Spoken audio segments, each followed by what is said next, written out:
This is my first time going live in a while, actually with some content other than just, putting out announcements.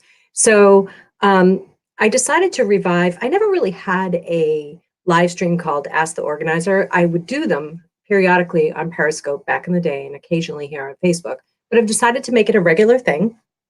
So my first show today is going to be about the question I get asked a lot often. Um, is what is virtual organizing? And I'm using StreamYard. Some of you have seen that I went and bought the paid version so that I would force myself to go live. I scheduled this broadcast because if I don't do it, then I'll never pop on. And so I'm trying to navigate my way through again. Here we go. I was like, where are the comments? There we go. So good morning, Ramonica. Yes, I like that. So what is virtual organizing? You could describe it different ways. A lot of people think when I talk about virtual organizing that I'm talking about organizing their virtual life, which I do. But when I talk about virtual organizing, it's really how I approach organizing today. So I've been a professional organizer for 13 years. And for the past 3 years, I've been solely working with people online virtually. What that means is that I have programs that they can go through, and then I also do online coaching through either typically not the phone, it's usually through like a Zoom meeting or through Skype, whatever works best for people. And I coach people through the process of getting organized. The reason why I switched to doing this is because I wanted to reach a larger audience. And I also wanted to start doing more coaching and not be in there physically working with people. So one of the things that's important to know is virtual organizing right for you? So it's perfect for the person who doesn't want to have someone in their home or their office. A lot of people have anxiety around that. I can tell you how many times over the years I've worked with hundreds of clients, and I don't even know if you can hear me. I forgot to put my headphones in. See these technical glitches. So hopefully you could hear me. I'm sure you could because my mic wasn't that far from me, but hopefully the sound is better now. A lot of times I would show up at people's homes and they're like, I almost canceled last minute. There's a lot of fear and shame around being disorganized, and there shouldn't be. Even when I was working with people in person, I've seen it all. There is no judgment. All I see when I walk into a space or when I see your space is how can I help? I don't see the mess. I see how can I help? And I think most organizers feel that way. So with virtual organizing, you can show me what you're dealing with, or you don't have to. So that's a good thing for some people, especially when I'm dealing with paperwork and digital files.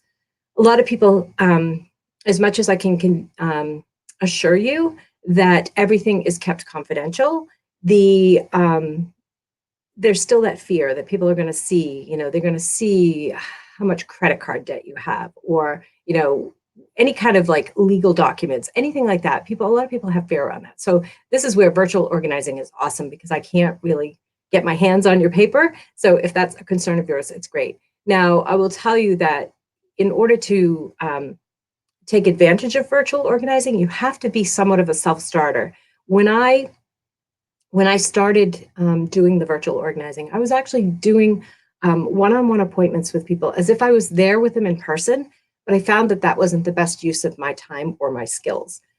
Because while I could coach through it, they were actually working on their stuff, so they weren't really focused. So the way it works is you will typically meet, and then you'll go and do a bunch of homework. And it's very much like when I was working with people in person, we would have a session together, and then I'd say, okay, now between this session and this session, you're going to do this. I give you very specific tasks that you need to do. So if you know that you can do it without feeling overwhelmed, it's a really good option for you. And then when we come back and meet, we talk about, any struggles that you had, where you go forward, and all of that. And so that's essentially what virtual organizing means to me. There are organizers out there that will still do appointments, which is great. And I will do that for the occasional situation. So who is it not right for? It's not right for somebody who has a true hoarding disorder, because they need people to come in and, work through the mental triggers and actually physically clean the space. Because if you've got so much clutter that you can't begin. I will say that it's very helpful to have, have a person that will help you if you need like the physical help. But you got to be wary of who that person is and how they're going to respond, because a lot of people have good intentions.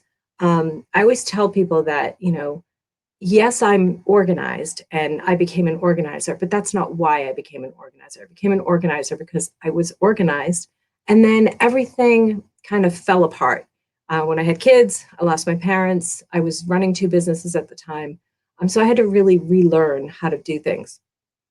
So in that time process, I realized that what works, what worked for me in the past wasn't going to work for me in the future. And it was like a light bulb went off that, oh, like what works for me isn't necessarily going to work for this person or that person, and everybody's different.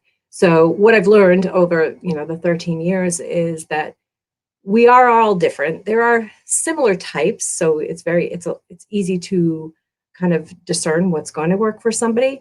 But there's a lot of process that goes into it. So a lot of times, if we're working with a family member and they're like, "Oh, just throw it away," it doesn't matter, or just put it this way and you'll be organized. Set your kitchen cabinets or your office up this way and you'll be organized. And quickly you find out that it doesn't work for you. And it's simply because we all work differently. So that's my quick overview of what is virtual organizing. I want this to be a regular show. Right now I'm landing on this time live. And anytime that you're live, you can ask me a question and I will answer it live. But I'm always going to bring a question as well because I, had thousands of them over the years. So, and I've been gathering some more recent ones as well. And that's all. So I think I'm seeing all the comments. I think we're good. I'm testing this going live on Facebook and YouTube, which I've never gone live on YouTube. So I'm not sure if anybody's even really seeing me on YouTube. So that'll be kind of cool to see.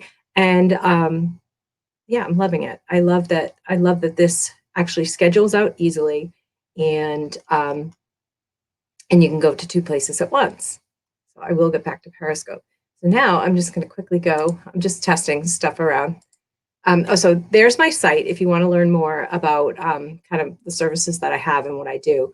But and I also have a blog that answers a lot of questions about decluttering as well. And I hope you all have a wonderful day. It's so weird to be looking at, not looking at the Facebook thing to even see if I'm going live, but I'm assuming I am live because I did get a comment. And I thank you for joining, and have a wonderful day. Now I got to figure out how to end. It's always a struggle. Have an awesome day.